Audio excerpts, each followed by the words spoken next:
Spesimen para Komando Angkatan Darat, RPKAD, pasukan khusus TNI Angkatan Darat yang kini bernama Kopassus adalah pasukan yang kenyang dalam berbagai palagan yang terjadi di tanah air. Pasukan komando itu mungkin namanya yang paling legendaris di antara nama pasukan khusus lainnya yang ada di Indonesia. Namun, ada dalam satu waktu, pasukan khusus ini saat masih menyandang nama RPKAD ikut terseret dalam pusaran konflik antar perwira TNI yang terjadi ketika itu. Seperti apa ceritanya? Simak cerita yang akan diulas dalam video ini. Tapi, sebelum lanjut ke cerita yang akan diulas dalam video ini, jika berkenan meluangkan waktu, silahkan klik tombol subscribe agar channel ini terus berkembang dan selalu menyajikan cerita-cerita terbaru seputar pasukan khusus di Indonesia dan lainnya. Dikutip dari buku, Pasukan Komando, Pasukan Hantu Pengukir Sejarah Indonesia, yang ditulis Patrick Matanasi. Dikisahkan tentang apa yang terjadi pada dekade 1950-an. Dekade 1950-an menurut Patrick Matanasi adalah dekade di mana pemerintah pusat menghadapi banyak masalah yang biasa disebut gangguan keamanan. Sebut saja DITI yang terjadi di Jawa Barat, Jawa Tengah, Aceh, Kalimantan Selatan, Sulawesi Selatan. Sebelumnya pemerintah juga harus menghadapi pemberontakan Westerling di Bandung dan Jakarta, Andi Aziz di Makassar dan Republik Maluku Selatan pada awal 1950. Pada akhir dekade 1950-an, pemerintah harus berurusan dengan banyak perwira daerah yang kecewa dengan pemerintahan Soekarno yang kurang peduli pada pembangunan daerah. Dari sini lahirlah PRRI, Permesta. Pada dekade 1950-an, tubuh Angkatan Darat sendiri sangat labil. Terjadi konflik antar perwira menengah, belum lagi parlemen, di kalangan perwira, dianggap mulai mencampuri urusan intern Angkatan Perang.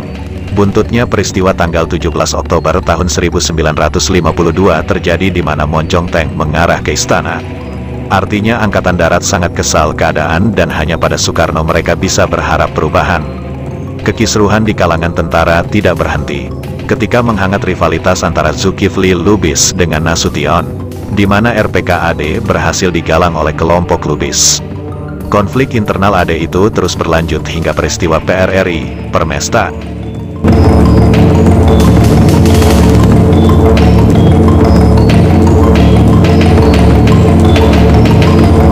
Menurut Patrick Matanasi, RPKAD mulai terlibat dalam banyak operasi dalam rangka melawan musuh pemerintah itu sejak 1953. Dalam pergolakan Permesta, RPKAD juga turun tangan.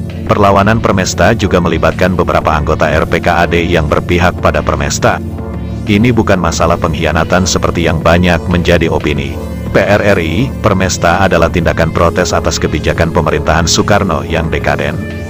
Masih menurut Patrick Matanasi dalam bukunya, RPKAD pernah menjadi bagian dari kegiatan Zulkifli Lubis yang terlibat dalam konflik internal Angkatan Darat.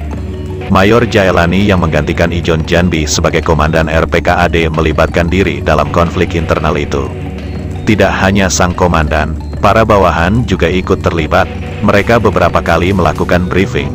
Keterlibatan Jaelani dalam komplotan Lubis itu tidak lain juga karena tidak puas dengan kondisi yang ada pada masa itu seperti masalah kesejahteraan pasukan yang tidak terurus, asrama yang bobrok, dan kesulitan lain yang dialami prajurit bawahannya. Perhatian pemerintah pusat atas hal ini jelas kurang. Perwira RPKAD yang terlibat dalam gerakan itu adalah Letnan Aloysius Sugianto yang kerap mewakili Jaelani dalam setiap pertemuan. Sugianto melukiskan tentang pertemuan itu. Ada beberapa perwira datang ke Batu Jajar, menguraikan situasi begini begitu. Ini semua ditanggapi oleh Jaelani. Pokoknya, kita solidar selama itu untuk kepentingan Angkatan Darat, demi perbaikan bersama, karena memang diuraikan situasinya begini. Keadaannya begitu. Ini ndak benar, itu juga ndak benar. Rapat mula-mula dilakukan di Bandung, kemudian dimatangkan oleh rapat di sana-sini. Lah biasanya RPKAD tidak diikut sertakan dalam kegiatan aktif. Hanya dimintai dukungan moral. Jalan beberapa bulan, keadaan makin panas, makin memuncak situasinya. Akhirnya sampai kepada rencana operasional, tutur Sugianto. Sugianto mendapat mandat pribadi dari Mayor Jaelani untuk hadir dalam setiap rapat rahasia komplotan Lubis itu. Kebijakan yang diberikan Jaelani adalah pasukan RPKAD akan selalu ada di belakang untuk memperbaiki keadaan. khususnya nasib Angkatan Darat, namun RPKAD tidak akan melakukan gerakan awal. Pertimbangannya, RPKAD adalah pasukan yang berada di bawah komando langsung Angkatan Darat dan tidak memiliki daerah teritorial tertentu seperti Kodam. Wilayah di mana RPKAD berada sebenarnya adalah wilayah teritorial dari Kodam Siliwangi yang saat itu meliputi Jakarta dan Jawa Barat. Dalam beberapa rapat, Sugianto berusaha untuk membatasi gerak RPKAD yang tidak akan bergerak di awal. Sebagai perwira pelaksana, Sugianto mengakui tidak memiliki pengetahuan masalah non-militer dan politis, kecuali masalah bagaimana melakukan operasi militer. Akhirnya, walau hanya sebagai pasukan pendukung dalam hal moral, pasukan ini juga harus meninggalkan markasnya untuk sebuah gerakan yang mereka yakini akan merubah keadaan nasional umumnya dan nasib Angkatan Darat khususnya. Menurut rencana, seperti yang disepakati dalam rapat koordinasi sebelum gerakan, pasukan RPKAD akan berkumpul lagi di Kranji. Di sisi timur laut Jakarta, pasukan terdepan akan berada di daerah Cipinang. Ketika pasukan Siliwangi sudah datang, rencananya seluruh pasukan yang ada akan melakukan show of power di jalan-jalan kota Jakarta.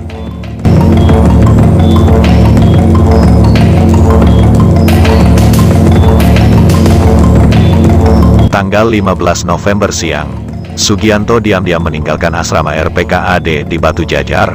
Aktivitasnya hari itu begitu padat, malam harinya dia harus menghadiri rapat komplotan untuk terakhir kalinya yang diadakan di Jakarta.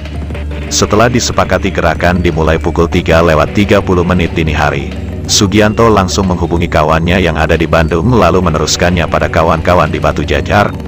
Rencana gerakan ini adalah penculikan terhadap Nasution yang menjabat sebagai Kepala Staf Angkatan Darat dan beberapa perwira tinggi di Staf Jenderal Angkatan Darat lainnya.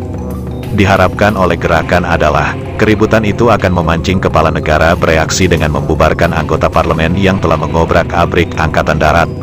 Menurut Patrick Matanasi, beberapa perwira memimpin sejumlah anggota RPKAD yang terlibat dalam komplotan. Hal ini dimaksudkan untuk menjaga kerahasiaan gerakan. Mereka meninggalkan asrama menuju Jakarta pada dini hari. Pasukan ini berangkat menuju Jakarta dengan tidak memakai kendaraan operasional milik RPKAD. Mereka diangkut dengan kendaraan yang berhasil didapat komplotan yang sedang berada di Padalarang. Menurut pengakuan Nicholas Sulu, kami meninggalkan Batu Jajar dengan berjalan lewat sawah, kemudian naik ke atas truk yang sudah menunggu, menuju Jakarta lewat Karawang. Sugianto, perwira operasional dari RPKAD yang sudah berada di Jakarta, menjemput kawan-kawan RPK-nya di Karawang.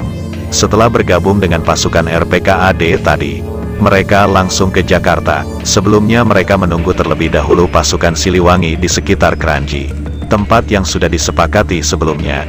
Malang sekali nasib pasukan yang menunggu itu.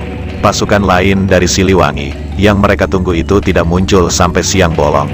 Mereka mulai gelisah, seperti Westerling yang gelisah menunggu senjata dari Bandung ke Jakarta. Beberapa tahun sebelumnya, rupanya, tulis Patrick Matanasi, Nasution bertindak lebih cepat. Rencana pembangkangan itu bocor. Pagi hari tepat hari H, sejumlah perwira yang dicurigai terlibat gerakan sudah disuruh menyerahkan komando pasukannya. Karenanya koordinasi antara perwira yang akan berontak tadi hilang dan menyebabkan pasukan RPKAD di Kranji menunggu tanpa kepastian. Nasution rupanya telah menyusupkan perwira intelijen dalam tubuh gerakan komplotan Lubis itu, yakni Letnan Kolonel Sukendro. Mayor Jaelani, sekitar pukul 13:30 didatangi seseorang kurir yang memberitahu bahwa gerakan ditunda. Tentu saja pasukan yang berada di Kranji sangat kecewa dengan penundaan itu. Mereka akhirnya pulang lagi ke Batu Jajar. Selanjutnya, Mayor Jaelani mengirim Sugianto ke Jakarta. Tidak bergeraknya pasukan lain, apapun alasannya, jelas membuat kesal Mayor Jaelani. Hanya pasukannya saja yang terlihat dalam gerakan itu. Sementara pasukan lain yang seharusnya menjadi ujung tombak justru tidak ada. Hal ini jelas tidak sesuai dengan prinsip awal Jaelani. Tidak akan menjadikan RPKAD sebagai pasukan utama gerakan, melainkan hanya sebagai pendukung. Akhirnya Jaelani menyatakan kepada perwira-perwira yang terlibat bahwa dirinya akan bertanggung jawab sendiri atas keterlibatan RPKAD dalam gerakan ini. Bila sewaktu-waktu diperiksa, semua pasukan harus menunjuk Jaelani sebagai penanggung jawab mengapa pasukan itu meninggalkan asrama Batu Jajar.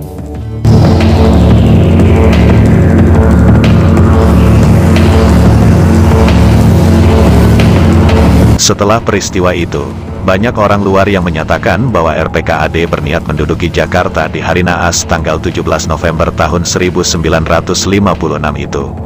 Patrick Matanasi melanjutkan ceritanya. Menurut Patrick, dalam bukunya, hampir terjadi insiden antar anggota RPKAD di asrama mereka pukul 6.00 pada tanggal 20 November tahun 1956 itu. Beberapa prajurit yang merasa dikhianati para perwiranya berbondong-bondong mendatangi perwira mereka dengan menyandang senjata mereka. Para perwira RPKAD yang terlibat tadi yang sebenarnya tidak sepenuhnya bersalah itu hanya pasrah saja dengan tindakan anak buahnya itu. Suasana di asrama memanas, beberapa rentetan senjata terdengar dan membangunkan Benny Murdani yang tidak mengerti apa-apa karena baru saja dirawat di rumah sakit karena keracunan makanan. Setelah Benny Murdani, salah satu perwira yang tidak terlibat dengan keras memerintahkan prajurit nekat itu untuk menaruh senjatanya. Semua prajurit itu menurutinya, hanya Benny satu-satunya perwira yang tersisa dan mau dituruti oleh prajurit yang itu. Perwira-perwira tadi akhirnya selamat dari amuk bawahannya yang merasa dikecewakan atas gagalnya gerakan. Setelah pertumpahan darah dihindari, para perwira yang terlibat itu ditahan dan para bawahan akhirnya bisa diajak untuk menahan diri. Perwira yang terlibat tadi lalu dibawa dengan truk untuk selanjutnya ditahan di Garnisun Bandung. Tidak ada Jaelani dalam rombongan perwira yang ditahan itu. Jaelani baru akan ditemui Benny dan beberapa kawan RPK-nya esok hari setelah insiden itu.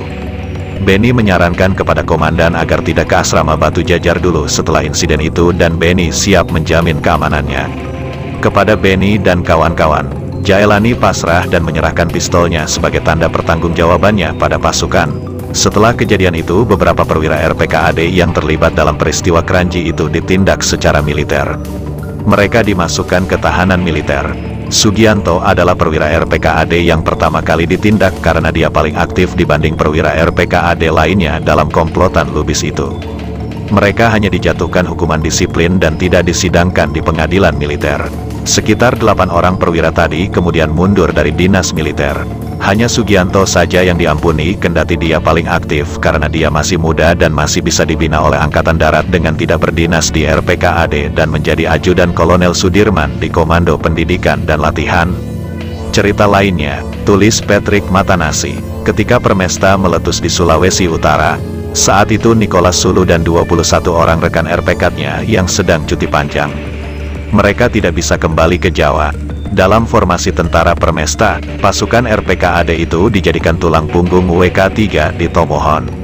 Selain RPKAD yang masih aktif itu, terdapat bekas anggota RPKAD bernama Fam Lahe. Dia terlibat dalam pembantaian 2 desa anti Permesta yang komunis. Keterlibatan Nicholas Sulu dan kawan-kawan jelas terpengaruh dengan isu pembangunan daerah Sulawesi Utara juga daerah lainnya yang tidak diperhatikan oleh pemerintah pusat. Pasukan RPKAD yang sedang berlibur itu akhirnya berpihak pada Permesta. Siapapun, termasuk seorang prajurit bawahan sekalipun boleh kecewa dengan kenyataan yang diciptakan penguasa dunia macam Soekarno, tulis Patrick Matanasi dalam bukunya.